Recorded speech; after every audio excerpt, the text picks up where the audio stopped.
Good morning viewers, मैं Surendra Kumar the legal warriors channel में आपका स्वागत करता हूं। आज हम पुलिस अधिनियम 1861 का ये चौथा वीडियो लेकर के आपके समक्ष उपस्थित हुए हैं। जैसा कि आपको पता होगा कि पुलिस अधिनियम 1861 का 3 वीडियो हमारे इस चैनल पर ऑलरेडी उपलब्ध है, पार्ट 1, 2 और 3। ये चौथा वीडियो है। इसमें हम अधिनियम की धारा 13, 14, 15, 15A और 16 इन 5 सेक्शंस का डीप स्टडी करेंगे इस डायग्राम के माध्यम से। आइए देखते हैं कि इस अधिनियम की धारा 13 क्या कहती है। धारा 13 क्या कहती है?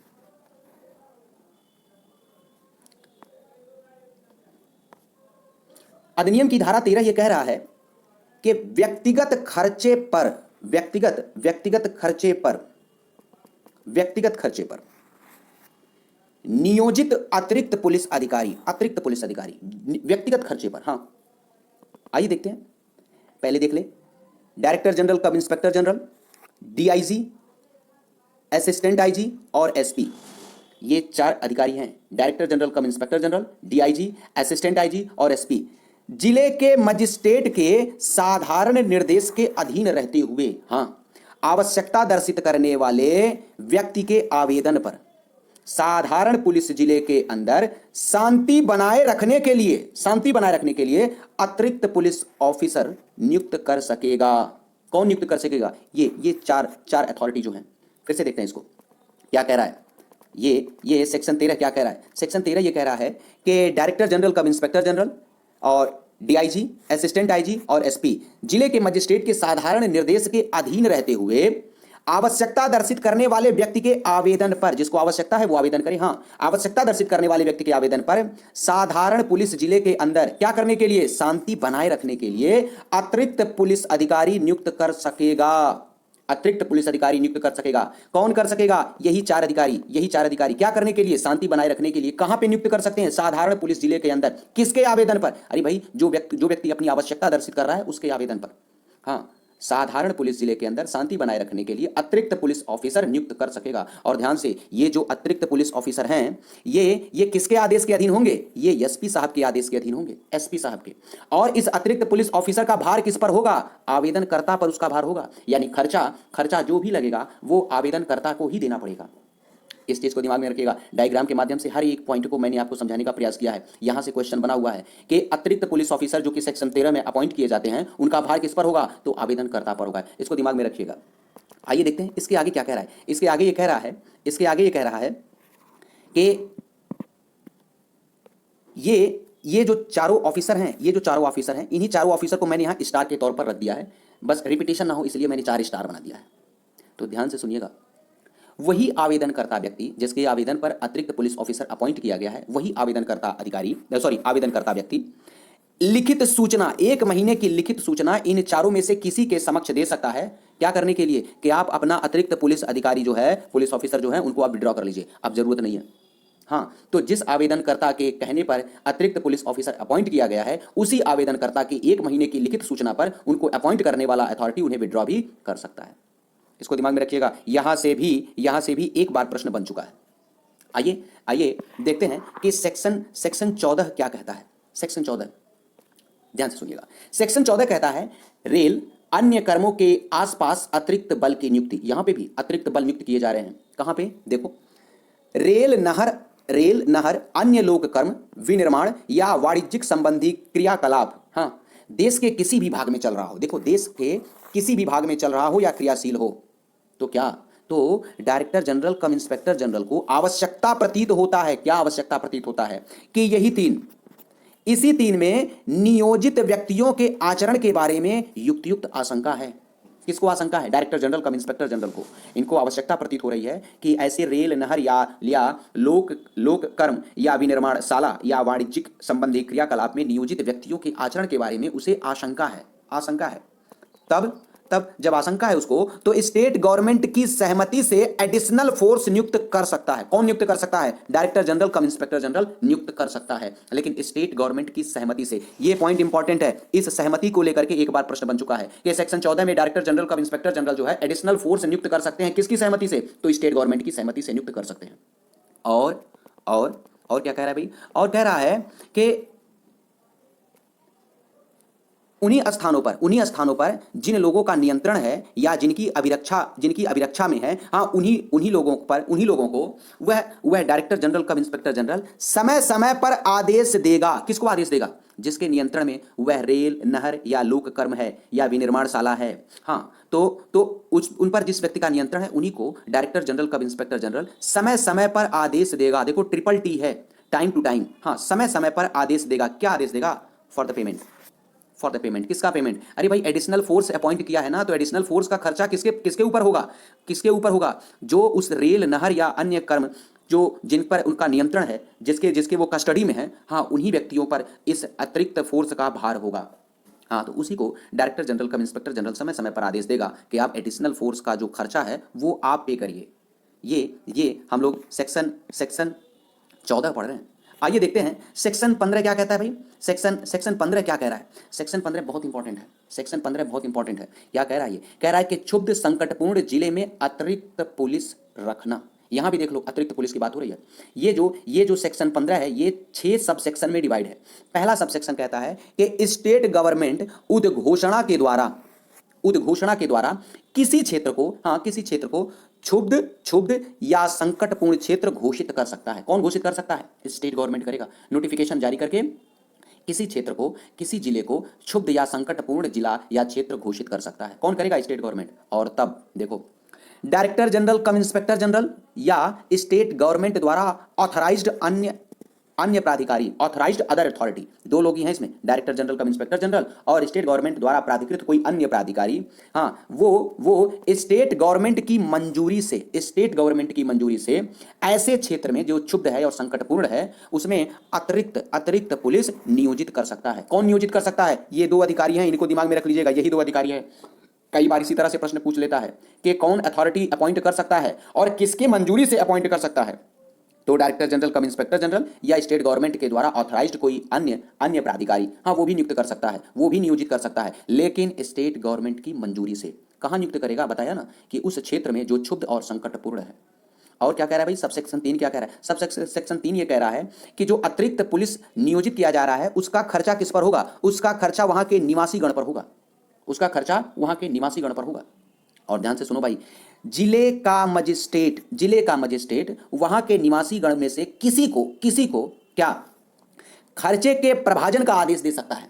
वहां के जो भी निवासी गण हैं वो कितना खर्चा देंगे वहां के जो भी निवासी गण हैं और किस अनुपात में देंगे, ये जिले का मजिस्ट्रेट ही तय करेगा। और सब सेक्शन 5 कह रहा है कि स्टेट गवर्नमेंट को पावर है कि वह वहां के निवासी गण में से कुछ लोगों को ऐसा खर्चा देने से छूट दे सकता है। ये स्टेट गवर्नमेंट की एक्सक्लूसिव पावर है। और सब सेक्शन 6 क्या कह रहा है भाई? सब सेक्शन 6 क्या कह रहा है? सब सेक्शन 6 ये कह रहा है कि इस धारा के अधीन जो उद्घोषणा निकाली गई है वह उद्घोषणा कितने समय तक प्रवृत्त रहेगी। तो उसी उद्घोषणा में स्टेट गवर्नमेंट तय कर देगा कि कितने समय तक वो प्रवृत्त रहेगी, कितने समय तक वो लागू रहेगी। और स्टेट गवर्नमेंट चाहे तो उसको और भी आगे बढ़ा सकती है, या यदि वो चाहे तो उसको कम कर सकती है या उसको वापस ले सकती है, ऐसी उद्घोषणा को। ये स्टेट गवर्नमेंट की पावर है सब सेक्शन 6 में। तो ध्यान से सुनिएगा, सब सेक्शन 1, सब सेक्शन 6 और सब सेक्शन 5 में, इन तीनों में स्टेट गवर्नमेंट को पावर है। और नीचे एक एक्सप्लेनेशन लगा हुआ है, स्पष्टीकरण लगा हुआ है। स्पष्टीकरण क्या कह रहा है? स्पष्टीकरण बहुत अच्छी बात कर रहा है। आइए इस डायग्राम के माध्यम से थोड़ा सा समझते हैं और भी डिटेल में। स्पष्टीकरण ये क्या कह रहा है? इस स्पष्टीकरण में बताया गया है कि निवासी में कौन कौन आते हैं। जैसा कि हमने पढ़ा है कि पुलिस, जो अतिरिक्त पुलिस है उसका खर्चा वहां के निवासी गण ही उठाएंगे।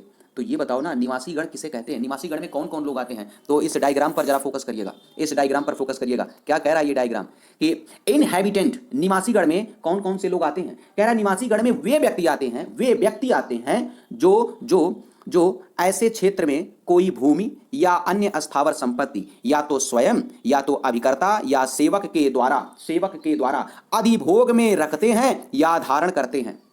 फिर से सुनिए क्या कह रहा है? इनहैबिटेंट निवासी गण में वे लोग आते हैं जो ऐसे क्षेत्र में कोई भूमि या स्थावर संपत्ति या तो स्वयं या तो अभिकर्ता या सेवक के द्वारा अपने अधिभोग में रखते हैं, हाँ, अपने अधिभोग में रखते हैं या धारण करते हैं। हाँ, वे व्यक्ति निवासी गण में आते हैं। और कौन आता है? और देखो, और कह रहा है कि रैयत या अधिभोगी से कौन? वह व्यक्ति स्वयं या उसका अभिकर्ता या उसका सेवक द्वारा कोई भाटक संग्रह करता है। कोई भाटक संग्रह करता है, चाहे वह व्यक्ति उस क्षेत्र में स्वयं एक्चुअली ना रह रहा हो, कोई फर्क नहीं पड़ता इससे, वो निवासी गण में आता है। फिर से देखते हैं इसको क्या कह रहा है।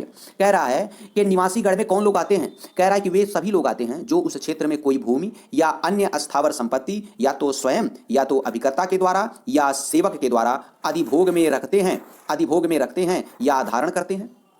और वे व्यक्ति जो रैयत से या अधिभोगी से स्वयं या तो अभिकर्ता के द्वारा या सेवक के द्वारा भाटक संग्रह करते हैं, किराया वसूलते हैं, किराया, हाँ, वे लोग भी निवासी गण के अंतर्गत आते हैं। अब इस स्टार का मतलब क्या है? इस स्टार का मतलब यह है कि चाहे वह व्यक्ति वास्तव में उस क्षेत्र में रह रहा हो चाहे ना रह रहा हो, उसकी भूमि है ना, उसकी स्थावर संपत्ति है ना, तो वह व्यक्ति निवासी माना जाएगा। आइए एक्सप्लेनेशन को हमने कंप्लीट किया। आइए देखते हैं सेक्शन 15 कैपिटल ए। ये क्या है भाई? ये क्या है? आइए देखते हैं। कह रहा है निवासियों या भूमि में हितबद्ध व्यक्तियों के दुराचरण से पीड़ितों को प्रतिकर अधिनिर्णित करना। देखो, जिस डिस्टर्ब क्षेत्र को स्टेट गवर्नमेंट ने नोटिफाइड किया था किस सेक्शन में? अभी इसके पहले जो सेक्शन हमने पढ़ा था सेक्शन 15 में, हाँ, उसी क्षेत्र में ही कुछ दुराचारी लोग हैं, कुछ दुष्ट लोग हैं, उन्होंने हिंसा किया है और उस हिंसा से किसी की मृत्यु हो गई है, कोई घोर उपहति हो गई है या संपत्ति को हानि या नुकसान हुआ है, हाँ, तो पीड़ित व्यक्ति जो है एप्लीकेशन फॉर कंपनसेशन कहाँ देगा? जिले के मजिस्ट्रेट के पास या उपखंड के मजिस्ट्रेट के पास एक एप्लीकेशन फॉर कंपनसेशन देगा वो पीड़ित व्यक्ति। लेकिन ध्यान से, विदिन 3 मंथ्स, 3 महीने के भीतर, जब उसकी मृत्यु हुई है या घोर उपहति हुई है या संपत्ति को हानि या नुकसान हुई है, हाँ, तो जब हुआ है उस तिथि के 3 महीने के भीतर। ये 3 महीना दिमाग में रख लीजिएगा, यहां से 2 बार प्रश्न बन चुका है 3 महीने से। चलिए इसको तैयार रखिएगा। फिर से एक बार देख लेते हैं क्या कह रहा है? कह रहा है कि उस डिस्टर्ब क्षेत्र में कुछ दुराचारी लोगों के द्वारा हिंसा किया गया है जिससे किसी व्यक्ति की मृत्यु हो गई है, घोर उपहति हो गई है, संपत्ति को हानि या नुकसानी हुआ है, तो पीड़ित व्यक्ति क्या प्रतिकर के लिए आवेदन देगा, एप्लीकेशन फॉर कंपनसेशन देगा। कहां पे? या तो जिले के मजिस्ट्रेट के पास या उपखंड के मजिस्ट्रेट के पास, वो भी 3 महीने के भीतर, विदिन 3 मंथ्स। लेकिन नीचे एक प्रोविजो लगा हुआ है। वो प्रोविजो क्या कह रहा है? ध्यान से सुनिएगा।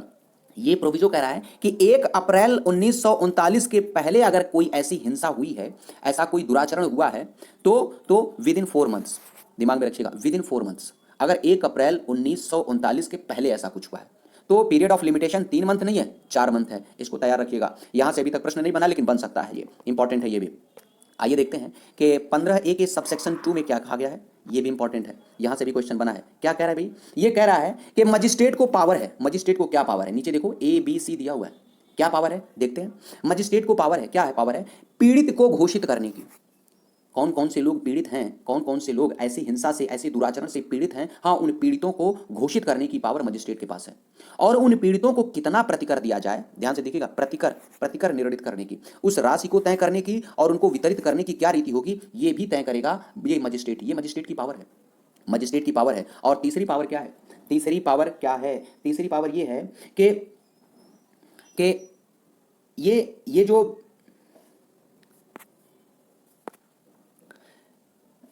तीसरी पावर है कि मजिस्ट्रेट जो है वहां के जो निवासी गण हैं उन्हीं से पैसा वसूलेगा। लेकिन किस अनुपात में वसूला जाएगा वहां के निवासियों से पैसा, ये मजिस्ट्रेट ही तय करेगा कि किस व्यक्ति से किस अनुपात में पैसा वसूल किया जाएगा।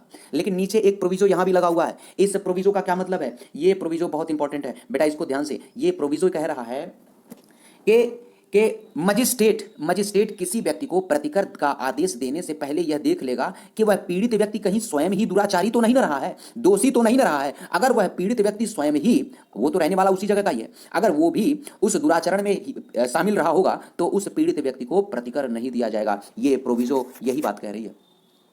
बहुत इंपॉर्टेंट बात है, प्रोवाइजो को स्किप मत करिएगा। आइए देखते हैं सब सेक्शन 3 क्या कहता है। सब सेक्शन 3 कहता है कि स्टेट गवर्नमेंट को पावर है कि वहां के एक निवासियों में से ही कुछ लोगों को ऐसा धनराशि देने से छूट दे सकता है। ऐसा धनराशि जो स्टेट गवर्नमेंट जो मजिस्ट्रेट ने तय किया है कि वहां के नागरिकों से पैसा वसूल किया जाए, तो स्टेट गवर्नमेंट को यह पावर है कि कुछ वहां के निवासी गणों में से कुछ लोगों को वह जो है छूट दे सकती है। और देखो सब सेक्शन 4 कह रहा है, सब सेक्शन 4 के जिले के मजिस्ट्रेट के द्वारा जो आदेश दिया गया है, यहाँ पे आदेश देता है मजिस्ट्रेट, हाँ, तो मजिस्ट्रेट ने जो भी आदेश दिया है उस आदेश का केवल रिवीजन हो सकता है, केवल रिवीजन। और रिवीजन कहाँ होगा? स्टेट गवर्नमेंट के यहाँ या आयुक्त कमिश्नर के यहाँ होगा, केवल रिवीजन होगा। और रिवीजन अगर नहीं करेंगे ना तो आदेश उसका फाइनल है। ये जो मजिस्ट्रेट ने जो आदेश किया है सब सेक्शन 2 में, उसका आदेश वो फाइनल है। और एक चीज़ और, सब सेक्शन 5 ये कह रहा है कि अगर अगर पीड़ित व्यक्ति को प्रतिकर दे दिया गया है तो अब वो दोबारा प्रतिकर लेने के लिए सिविल सूट नहीं दाखिल कर पाएगा, सिविल सूट दाखिल नहीं कर पाएगा। दिमाग में रखिएगा इसको, ये बहुत ही इंपॉर्टेंट है, सिविल सूट वो दाखिल नहीं कर सकता है। और देखिए इस सेक्शन में भी लास्ट में एक स्पष्टीकरण लगा हुआ है, और वो स्पष्टीकरण बताता है कि निवासी किसे कहते हैं। तो निवासी का मतलब वही है जो अभी तक हम लोगों ने इसके ऊपर पढ़ा था, निवासी, ये चीज निवासी के अंतर्गत ये लोग आते हैं। हाँ, तो यही सेम डिफिनीशन वहां पे कॉपी पेस्ट किया गया है। आइए आगे देखते हैं क्या कह रहा है, क्या कह रहा है। सेक्शन 16 क्या कह रहा है भाई? सेक्शन 16 ये कह रहा है ना कि धारा 13, 14, 15 और 15A के अधीन संदेय धनों की वसूली और वसूली होने पर उनका व्ययन, जो पैसा तय कर दिया गया है पेमेंट करने के लिए, उसकी वसूली कैसे होगी? तो ध्यान से सुनिए, उसकी वसूली मजिस्ट्रेट करेगा, मजिस्ट्रेट उसकी वसूली करेगा। या तो मजिस्ट्रेट उसकी वसूली सीआरपीसी के अनुसार करेगा या उसके लिए एक सिविल सूट लाया जाएगा वसूली का। हाँ, रिकवरी के लिए एक रिकवरी सूट लाना पड़ेगा।